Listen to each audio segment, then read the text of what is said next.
Alors là, on va s'en aller vers quelques cas. On va passer, je pense... le premier, vous le connaissez, c'est un ancien ministre de l'inforoute, alors qui devrait être cordonnier bien chaussé. C'est monsieur Henri-François Gautrin. Il a un blog de député, mais on voit que le dernier billet date du 16 octobre, celui d'avant du 17 septembre, on descend 20 août. Donc déjà, mettre un billet par mois dans un blog, ça n'a pas de sens, ça sert pratiquement à rien parce que vous n'avez pas de récurrence, donc les moteurs de recherche considèrent que votre blog est quasiment mort, donc ils ne vont pas vous référencer comme un site dynamique. En plus, si on s'en va dans la première nouvelle, en fait, il y a des nouvelles, puis il y a blog. Et dans le blog, qu'est-ce que je vois ? Je vois une nouvelle. Le PLQ consultera l'ensemble de la population, puis je vois une citation de 5 lignes de Jean Charest, alors que c'est monsieur Gautrin qui est supposé s'exprimer. Et puis, c'est vraiment un communiqué de presse, quoi. Je ne sais pas quoi vous dire d'autre, c'est ça, c'est un communiqué de presse. Non, tout ça pour dire, c'est pas parce qu'on utilise des technologies Web 2 pour communiquer que le message et le discours, il doit être Web 1.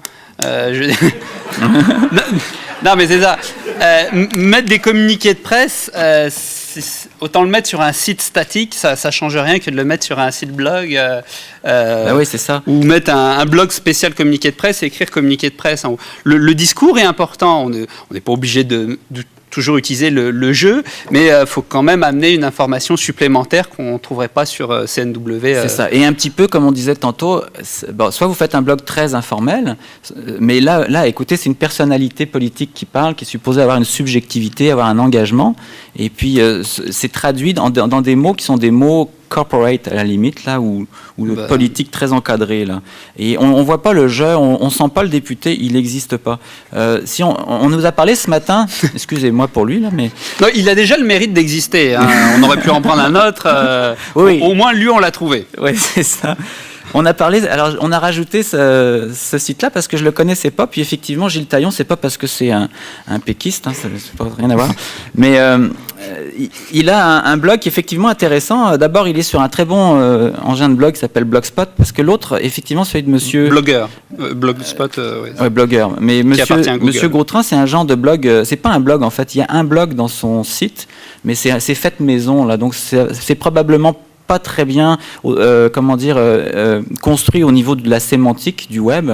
Ça, c'est des notions que tout le monde comprend peut-être pas, mais le code est peut-être pas assez propre, assez bien fait pour que ça remonte très bien dans les moteurs de recherche. Si on communique sur Internet, autant que le maximum de personnes y aient accès.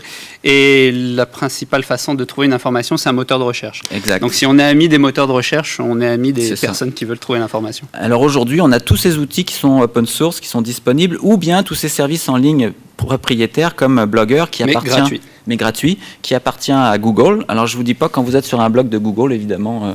vous êtes bien classé dans Google. Ouais, la vie est belle. Et là, je vais pas vous lire tout le détail, mais les yeux dans le cœur, là il parle vraiment d'histoire de citoyens. Là il parle de gens qui travaillent pour des organismes de charité dans le comté. Julie fait autrement, donc ça Julie, je sais pas qui c'est, mais j'ai lu tantôt un truc sur une jeune femme qui avait la sclérose en plaques. En tout cas, c'est vraiment des histoires de citoyens. Puis on parle aussi quand la communauté parle en millions, donc à travers ça, il y a des informations réelles. Et puis d'une manière générale, monsieur Gautrin, il y a un commentaire tous les 3 billets à peu près. Alors que là, il y a quand même 2, 3, 4 commentaires. Là, je suis dans les zéros, là, c'est manque de chance. Mais on sent quand même que c'est un blog où il y a une plume. Je ne sais pas si c'est le député lui-même qui écrit ou si c'est quelqu'un qui écrit, peu importe, mais il y a une plume, il y a une subjectivité, il y a un regard vers les citoyens, donc on s'intéresse aux citoyens. Et donc, c'est des choses qui peuvent concerner beaucoup plus les gens et qui peuvent amener les gens... Il y a une envie d'ouvrir une conversation, d'ouvrir une discussion, contrairement à un message qui est envoyé dans un sens et qui s'en fout du retour. C'est ce qu'on a ressenti avec ce blog.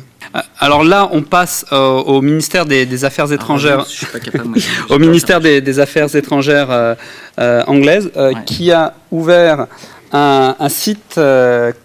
Alors, tu peux aller sur le home d'abord. Là, ouais, voilà. C'est ça. Alors j'allais dire un site collectif. Donc c'est un regroupement de personnalités. Alors il y a un ministre, un ambassadeur, des experts, des consultants spécialisés dans les affaires étrangères anglaises. Même une jeune recrue qui sort de l'université, qui vient de rentrer au ministère, donc qui donne l'œil de la jeune personne qui vient d'être engagée. Donc là, c'est plutôt positif parce que justement, on a une ouverture à des profils plutôt différents. C'est collectif mais pas collaboratif parce que c'est une porte ouverte vers les différents blogs, mais il n'y a pas vraiment de lien d'interaction entre eux. Et ils ont chacun leur blog. Alors, ce que j'aimais bien avec elle, c'est que Claire, elle a le mérite d'utiliser dans ses articles. Elle est chanceuse, elle se fait un séjour de 2 mois au Costa Rica aux frais de la couronne. Voilà, elle a le mérite d'utiliser des vidéos, d'enrichir ses articles avec des vidéos.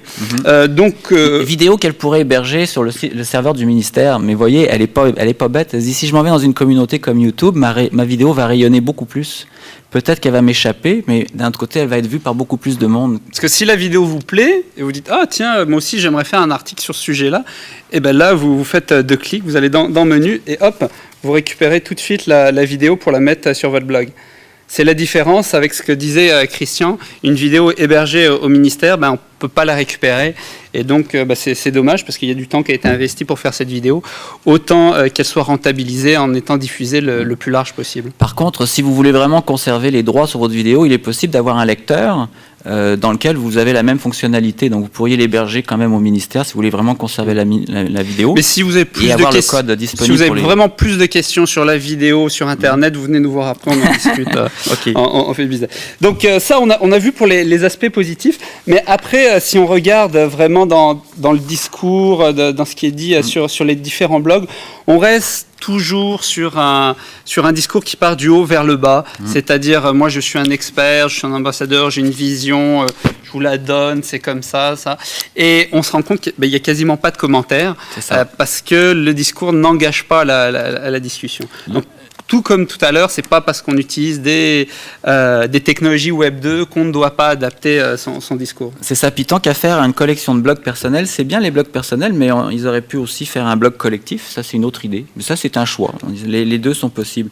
Mais ce qui est fondamental, effectivement, c'est que là, malgré tout, on a avancé, mais la conversation ne lève pas, il n'y a pas beaucoup de commentaires, puis ça, très certainement, ce que vous remarquerez si vous lisez le blogs.fco.gov.uk, c'est qu'il n'y a pas de lien. Ils mettent pas de lien. Ils parlent de plein de choses, ils font des beaux textes, il y a 0 lien. 0 lien, ça veut dire que, d'une part, les gens qui ont des sites, etc., peuvent pas savoir ce qu'on parle d'eux, ici. Et puis, également, les moteurs de recherche, ça, vous devez le savoir, étant tous plus ou moins... Enfin, WebMess, pour la plupart d'entre vous, je voulais dire, s'il n'y a pas de lien, il y a pas de, Google, il n'aime pas ça du tout, là. Il aime ça, les liens rentrants, les liens sortants.